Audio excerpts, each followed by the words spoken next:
Hello and welcome to another reading vlog. I am mood reading again this week with an emphasis on finishing off my arcs from NetGalley.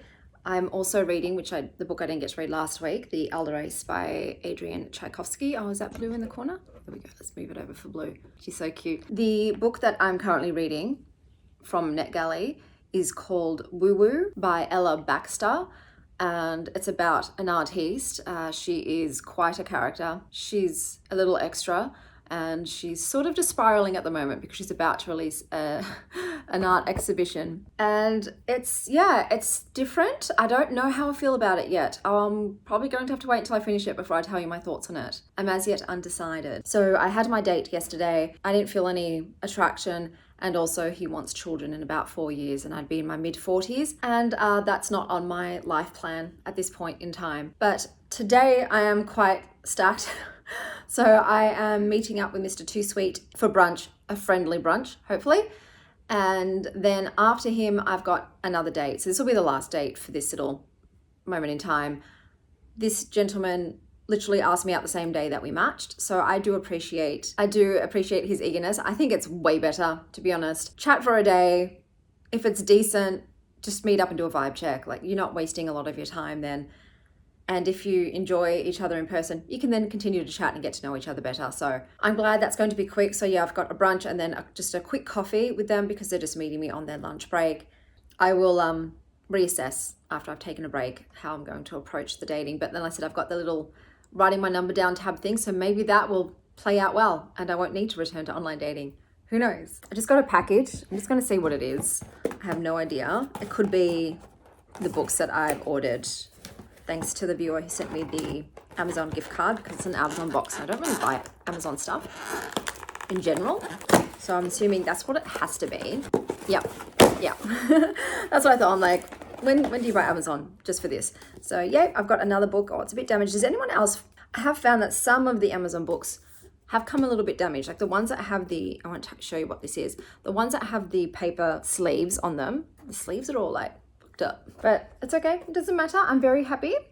I'm almost got all of them. I'm just waiting on one more book. I've got my snacks. I've got most of the books. There's just one left, and it's shipped after the other ones. So I'm hoping I get that soon so I can do that vlog for you because I'm actually really psyched to read those books. So that will be upcoming for sure. I've also got a color analysis happening tomorrow. I booked it for my mum and my kids. My 13-year-old really wanted to get her colors assessed. So I just booked like a house one. So all of us will get it done. According to you guys, I look great in pink and red. Those are two colors I've gotten compliments on. So I'm interested to see, but I thought, should I do a book vlog based on whatever my best colors are? Maybe. It depends what my best colors are and if I want to do that.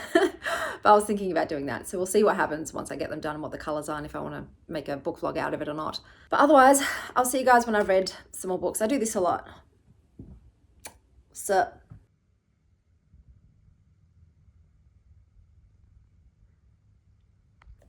I read Elder Race by Adrian Tchaikovsky. So this is about a woman.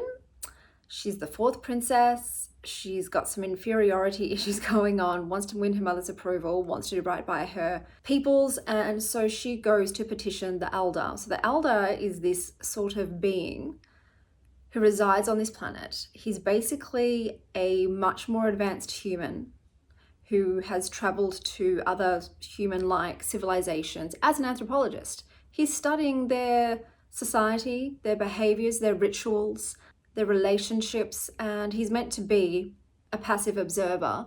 But once before, he helped the chick's great-great-great-grandmother win a battle. And she believes that there is a supernatural force, a demonic entity that is slaughtering everybody. So she goes to petition him for his help because they believe he is a wizard, but he's just a dude who knows science and tech.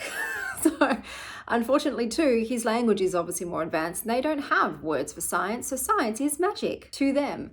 The way that he's described is a 7-foot tall, lean guy with horns and odd clothing that doesn't look like clothes. And I just get that picture of Loki, like this otherworldly being. And that's what came into my mind. And you're in his POV and you're also in Lanessa's, the human princess. So Nia, the faux wizard, decides to help Linus. So basically he also consults his DCS, I think it was called. So it's basically this system that enables him to sort of automatically store emotions so that he doesn't feel them at the moment they're occurring, so that he can stay logical and focused and, you know, on point. And then later on he has to sort of release the valve, so to speak, and let all the emotions out. Emotional damage. And process them and feel them. So you've got Nia, stoic, almost droid-like personality, and then you've got his super emo personality. I'm in a glass case of emotion. And most of the time he's just making observations, once again, he's just making anthropological observations as he goes. This is a short novella. I have to say that Linus as a character didn't really grab me. I found her quite boring. You're told repeatedly too that her civilization don't really like human touch. And I'm like, okay, but why? Like, you're not told why they don't like human touch and why they don't like being addressed a certain way. So yeah, like I said, I couldn't really get the nitty-gritty of them. Nia I liked him, and thank goodness, because otherwise I wouldn't have liked the book.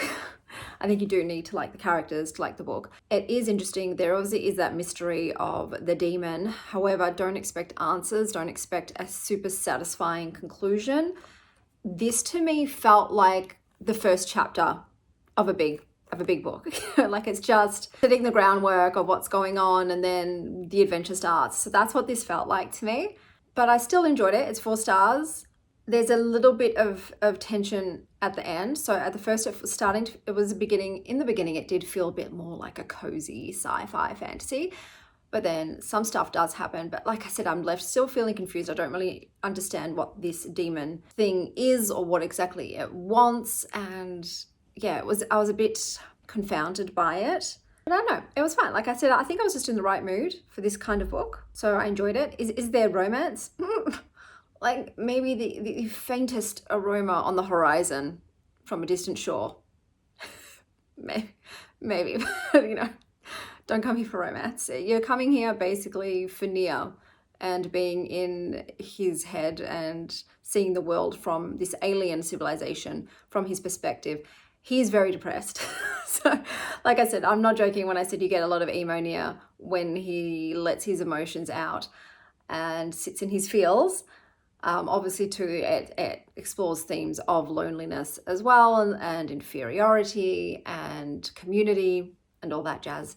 But yeah, I gave it 4 stars. Okay, so the next book I read was Woo Woo by Ella Baxter. And this was an arc from NetGalley. Motherfucking art. This book is all about the art, and I don't know if it's meant to be a satire or performative or what. I honestly didn't get it. The main character does feel like a caricature of an artist. She's incredibly manic and dramatic, and just everything is for the sake of art. Everything is for performance. Oh. Bullshit. Derivative. That I love. I absolutely love. That's just the air conditioner. I want it. It's everything. And I've got to edit my review because I've just written the word humdinger. I have so many typos. I think was I trying to say dramatic? I'm going to guess dramatic. I don't know what humdinger could be an autocorrection for. Put your theories down below. What I meant by she's a humdinger. I don't know.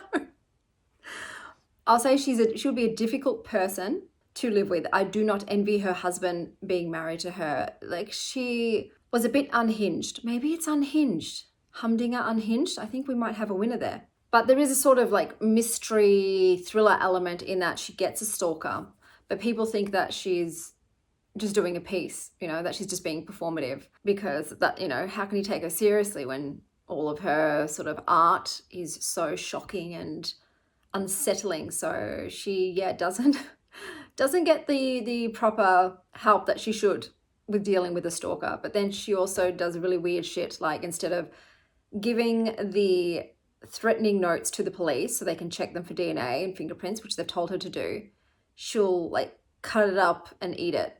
So it's that kind of intensity. Like, she's literally sitting there ripping up this stalker's death note and yum, yum, yum, yum, eat it up in my tummy, and I've changed and taken control of the narrative of this threat in that way. I don't know, like, it's one of those things where it's attributing an artistic aspect and value to absolutely everything, and I'm not arty enough to appreciate that. Like I said, I don't know if this is meant to be satire and poking fun at the art world for being so like pretentious and over the top, considering so many other things derivative. I don't know.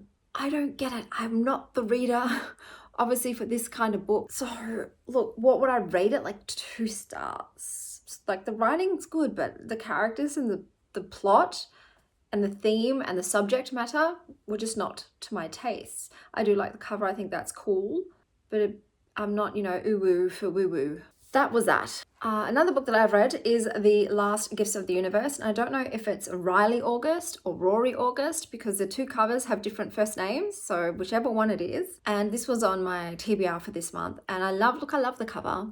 It's so great. The book, however, different story.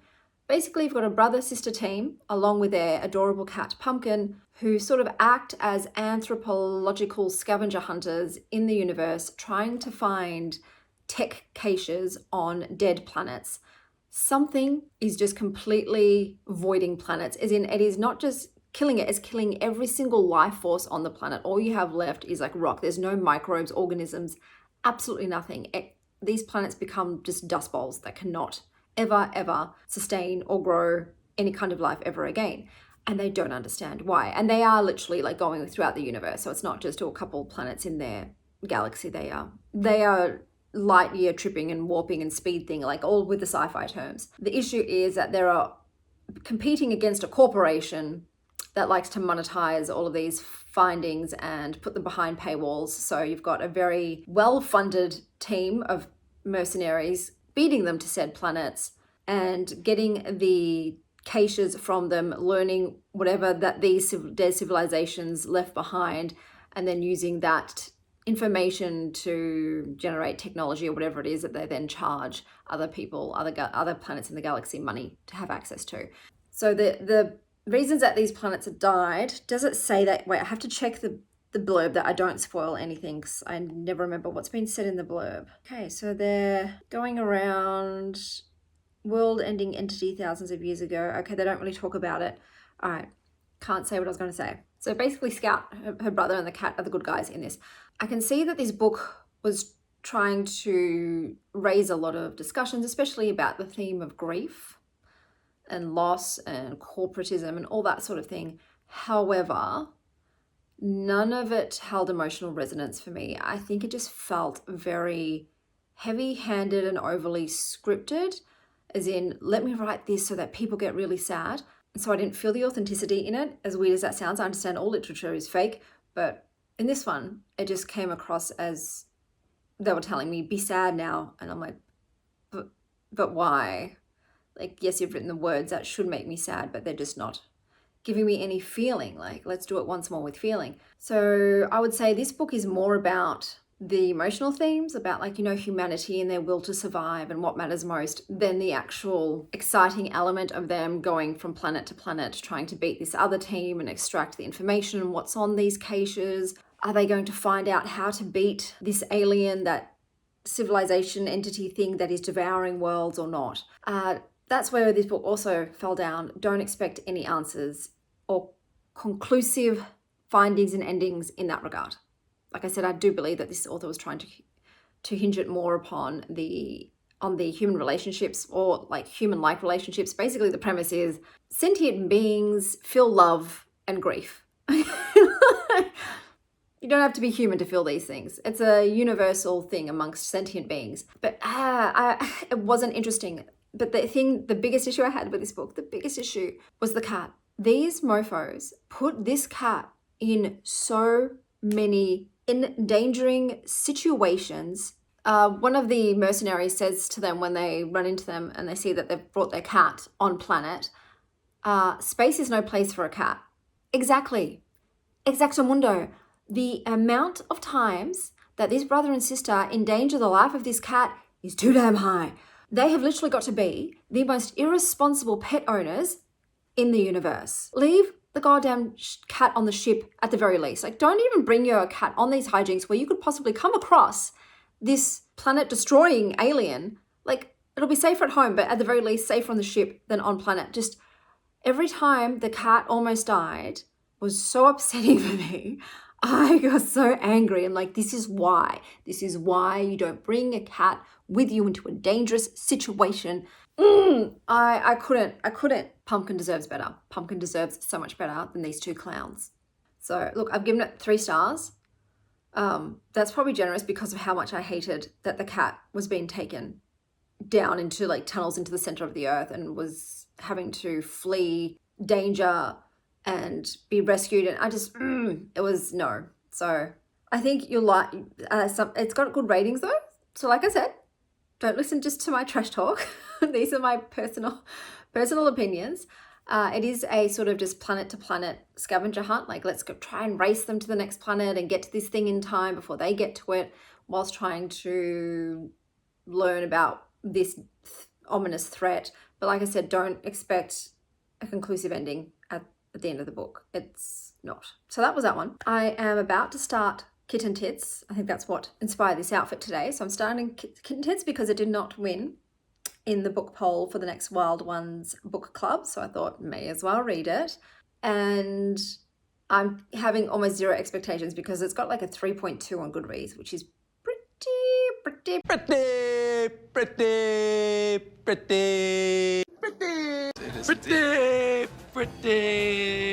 Pretty low. So reading that, and then I'm going to read Illuminae because that is on my TBR as well. I'll get onto that. I did have the color analysis done. I am going to do a whole vlog around that, so I'm not going to discuss that today, but hopefully that will be a fun vlog. Don't know. Because yeah, I mostly mood read, but every now and again I throw on a themed vlog, and we'll see how that goes, because most of the time I do have to just randomly find books to fit the theme rather than just books that are already on my TBR because I actually want to read them. But it's nice to spice things up a bit, and sometimes you can just find an absolute diamond because you thought, oh, I'm not going to dig through that trash heap, I'm not interested in it, but then treasure, there's a treasure there that you wouldn't have found otherwise. So those are the next 2 books lined up, and today I'm taking my eldest to a party, and then Indy and I are going to go see Despicable Me 4. So we're very excited because we heard that there's a cameo from Vector. He's Indy's fave bad guy. Mine is, I can't remember what his name is, but it's I've been a bad boy. It's the 80s dude that's voiced by, is it Trey Parker? It's one of the South Park guys. I loved him with his 80ness, cheesiness, and his songs. I thought they were fab. So that's my favorite villain from Despicable Me. That's all I have to update you guys on. I'll see you when I've read some more books. Okay, so Kittentits. I'm really glad it didn't win. I'm so glad it didn't win. Oh my God. DNF. Okay, first of all, so you have a 10-year-old who lives with her dad. They lost their mother. He's now part of some religious organization, and they're getting some woman who's been released from jail into their home. That's the setup. Yeah, I feel like this author set this book in the 90s and used a 10-year-old girl as the mouthpiece so she could spout as much curse words, slurs, politically incorrect terminology, and overall crass, vile, vulgar language and terminology as she could. Because it's a kid in the 90s, guys. I too was a 10-year-old in the 90s. I grew up on both sides of the track, and not even the roughest of roughest kids spoke as much trash talk as this 10-year-old girl did. Within the first page, not only are you getting all of the curse words there are, but she's dropping the word and talking about her nips over and over again. I was like, this is a lot. I've read books that the characters curse a lot. They might be racist and sexist and everything else, but like I said, the amount of filth that was spewing out of this kid's mouth. You cannot say filth, flarn filth in front of people. Was a lot. And so I read some reviews, and they said that just a little bit further, you'll read about her pulling out a used tampon out of a grown woman and all these other things. And I'm like, no, I can see that this book is obviously set up in a certain way, and I've read vulgar like sort of books before. If you've read Melissa Broder, you know what I mean. Like they focus on like the disgusting things about humans, but this was just over the top, unnecessary, and the writing style of it is stream of consciousness. So there are no quotation marks. You're just in the 10-year-old's head, and she's just talking, like thinking, sorry, out loud. But she'll say, and then I said to Dad, but what about that, Dad? And he was like, what do you think? And then I was like, I don't know. And then Jeannie was like, yeah, maybe, let's do it. And then Dad was like, I don't think so. And it was just, I didn't like the writing style. I didn't like the character. I didn't like the language used. Guess I didn't really care about the plot that was developing. It was just, the kid was just so manic and gross and didn't feel like a 10-year-old little girl in the 90s. So I didn't want to push through any more than that. I read enough of the other bad reviews, and I now know why it's gotten a 3.2. I get it. Some people really love it, obviously. Like I said, different books for different readers, but for me, there was no artfulness to it. There was nothing I was getting from, no messaging besides, oh, remember how in the 90s we could say, I don't even want to say the words because they're not used now, but like we could say this and this and that and no one cared. Okay, yeah, cool. All right, clearly that was the best thing. It was the best thing. Like I said, I just feel like it was a vehicle for all of the most confrontational, triggering language that you can use as a human being to be showcased in this. Kittentits is out, without a doubt. So, Illuminae will be up next.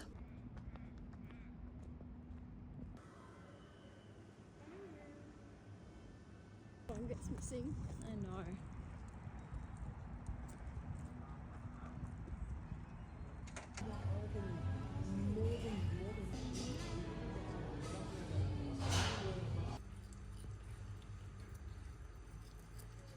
Is it good, Sylvie? Good cat grass.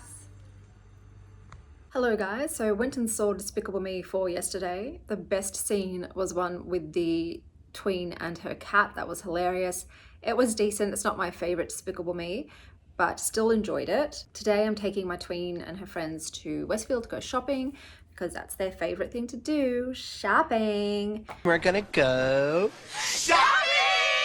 I'm going to check out Mecca and have a look at some of the recommended makeup that was given to me for the color analysis because I might buy some of them and then try them out in that vlog. Books wise, I've started reading Illuminae. So this is the mixed media book, and it really is mixed media. So the book is mostly told through instant messenger chats, official government documents and reports, emails, that kind of thing. So it's quite immersive in that way, and it's visually appealing because of the range of difference in all of these sort of chapters. The main two characters are teenagers, so it is feeling very YA. It's feeling very young, and basically they broke up on the day that a corporation bombed out of their settlement on that planet. I think it was something to do with they were mining something that really belonged to this other corporation. So yeah, they just went and nuked it, like just totally obliterated everybody, massacred everyone. A few ships managed to escape with some civilians and some military, and then they had to flee because the other corporation was in pursuit. They don't want any survivors to be able to tell people that, hey, this company came and slaughtered thousands of people. So the ex-lovers end up on different ships. The guy ends up on a military ship and the girl is on the civilian one. She's a bit of a hacker and she feels like they're not telling her everything, which of course they aren't. And then you got the other dude who's in the military and he's questioning some of the orders and I guess, you know, the bureaucracy. One thing that is irking me is that he uses the term chum all the goddamn time. Chum, what do you mean by that? I wouldn't say that, chum. Well, it looks like we're doing that, chum. Chum, where we go, oh, I don't like the word chum. Turns out, didn't know now. So that is really frightening because it's not a little bit. It's multiple times in the one conversation, every conversation. So basically this Romeo and Juliet are exchanging love letters, emails / covert, encrypted instant messages to each other, relaying information on both sides. I am interested in it. It's very fast paced in that kind of respect because of the varied formatting. I'm not sure I'd be that interested in it without the sort of kitsch little quirk of, you know, the dossiers and reports and everything like that. It is quite, but there's a lot of death. There is a lot of death. It's like, you know, sort of Hunger Games style death. They're just killing children and everybody for various reasons. But yeah, so far so good. It's feeling like a 3.5 star, but I do tend to push through anything that's feeling like 3.5. I have to give a shout out to Olivia from Olivia's Catastrophe, because she shouted me out in her video and gave me the title of Queen of DNFs. And that is a title I will accept. I will wear that crown. I am great at DNFing a ton of books. I have no issues with that. I know some people do struggle. Not this bitch. So I will wear that title proudly, Queen of DNFs. Even though this month I feel like I have not been as harsh. I've been giving books the benefit of the doubt, and that's why I've wound up with some that are less than 3. Whereas when I DNF, I normally don't end up with any less than 3. And that is the aim, you know? So yep, I'm going to continue on because, like I said, so far it's rather mildly entertaining and it's easy to read. And then the last big book that I am picking up, I feel like, is this an unappealing stance? I am invested. I feel like it's just like such a disinterested pose, but no, I do want to be talking to you guys. So I am going to pick up Abby Jimenez's 3rd installment of her previous series. I did read all of the Part of Your World series. I love that. They're all 5-star books to me, but I've heard the other series is not as great, especially with the first 2. So I thought, I'll skip the first 2. I'm just going to read the last one. And is it Life's Too Short? It's something of that vein. And so that will be the last book I read for this one, because I want a bit of a romance, you know, like I haven't had a decent one in a while.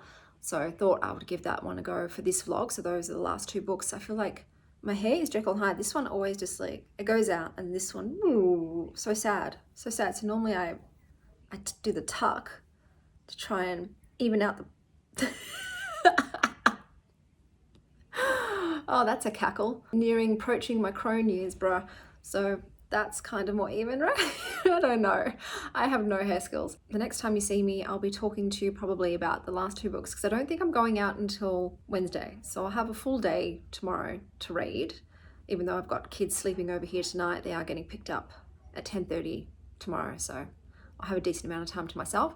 And then, yeah, I'll probably update you on the last 2 books for this vlog.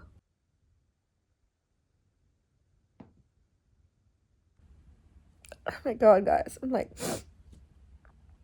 I'm full crying. Oh my god, there's something just happened in this book, and it just, oh my god. I think this is the most I've cried for a romance book. Oh, I was not expecting that. Oh. This book is killing me, man. Oh my god, this guy's the best. I'm a goddamn mess. Oh my god. This is so... I'm not even finished. It's not even finished yet. Oh my god. Yeah. That was good. Holy shit. Oh my god. It just got so emotional. So I'm gonna start crying again. Oh my god. Oh, I don't know. Like, yeah. I have to just process all of these feelings. Definitely got a new book boyfriend, but yeah, I need a minute. Okay, so I just read Life's Too Short by Abby Jimenez, and I am devastated, but in a great way, in a good way. You basically have a really famous YouTuber, and she's currently taking care of her sister's baby because her sister is an addict and wasn't able to care for her child. And she lives next door to this super successful lawyer guy who owns the building. And one night at 4 a.m, baby's screaming and crying, and he comes in and he helps her. Like, this guy's massive with like the acts of service. This guy, Adrian, new book husband. My god, just the things that he does for her. Oh my god, I thought yours truly was like above and beyond. This is the same. It's the same sort of like lengths that someone is willing to go to for the person that they love. But they start off as friends, and they start spending a lot of time with each other, and it's very sweet and wholesome. And it's a lot, obviously, about, once again, family, relationships, dynamics, trauma, issues, you know, like, it's always hard to read Abby Jimenez's stuff, because you never know, is the trauma in this one going to mimic what you've experienced? You're going to be reading about your own issues with your family or your relationships. You never know. So very sort of real world kind of stuff, not fairy tale. Anyway, it gets into the heart and the nitty gritty. The third act conflict is very believable and well done. You understand both of their reasons for feeling the way they feel and their stances and why they do what they do, and it's just one of those shitty situations. But yeah, the next thing that happens is just like, I was just crying. I don't know, like, you know, am I a little emotional after just coming back off the back of these like horrible dates with you know, sleazy men, and then reading this? It's yeah, I think that might have played a part, because it's like, oh my god, I would love to have someone like this in my life. Just this fictional man. It's fictional. But yeah, I'm a wreck. Oh, I needed that though, you know, I needed an emotional release. It's good to get the tears out. I don't even know what I look like right now. I probably look like a wreck. If I got leftover mascara on my face. I don't know if anyone else is like that, but I never like get all the mascara off because I don't like rubbing my eyelashes. It's a sensation I just don't enjoy, so I've always got like mascara on. Who cares? But I thought I needed a minute, but I think I needed more. Oh, Abby Jimenez. I don't know, should I read the other two? Or should I just like be like, you know what, this is your favorite so far. Let's not put a dampener on the streak. Like, I've loved every single one of her books. This is the fourth one I read. This is my favorite one. Even though I don't love the YouTuber content creator like thing, I just don't know why, but I just hate reading about that stuff, even though I'm on YouTube. But like making content to try and get followers and stuff, it's like something I don't like. And the chapters in this one all started with clickbait. So each of one of her books has like a thing about it, and this one was clickbait, you know, titles, I guess, to do with the YouTuber thing. But oh my god, and I was like, I was preparing myself for a certain kind of ending. I thought, you know what, it might go this way, it'll still be a beautiful love story, but prepare yourself. And then the ending, I don't want to say, did I get that ending or was it different? But 5 stars, 5 fucking stars, my dudes, 5 fucking stars. That was amazing. I don't even know, have I reviewed Illuminae? Did I review it? I don't know. I don't know. I'll record it now just in case I have not reviewed it, and then I'll do the wrap up. Okay, it turns out I did not. You're just gonna get this wreck of a Chanel doing it. Sorry. The plan was not to film today. I was going to finish Life's Too Short today and then film tomorrow before I start my next vlog like I usually do. They back onto each other, but I was having an emotional real reaction, so I wanted to have that on here. Okay, so Illuminae. I ended up giving it a 4.25. I think the weakest point of it for me was the mixed media formatting. I just really didn't enjoy reading the text messages because it's young kids texting, so it's shorthand, it's slang, it's not great literature, you know? It's like lols babes. It's just that constantly. So I felt like it took away a bit from the gravitas of the actual plotline that was going on, because this was hectic. Has this been made into a movie? I'm surprised it hasn't.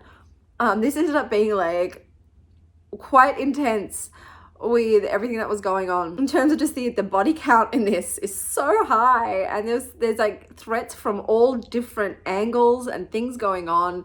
You've got the military bit, and then you've got the evil corporation bit, and then you've got the bio agent that's turning everybody into zombies horror bit. So this was more horrific than I was thinking it was going to be. I'm like, okay, this is, I really don't want to be visualizing this. This is hella scary.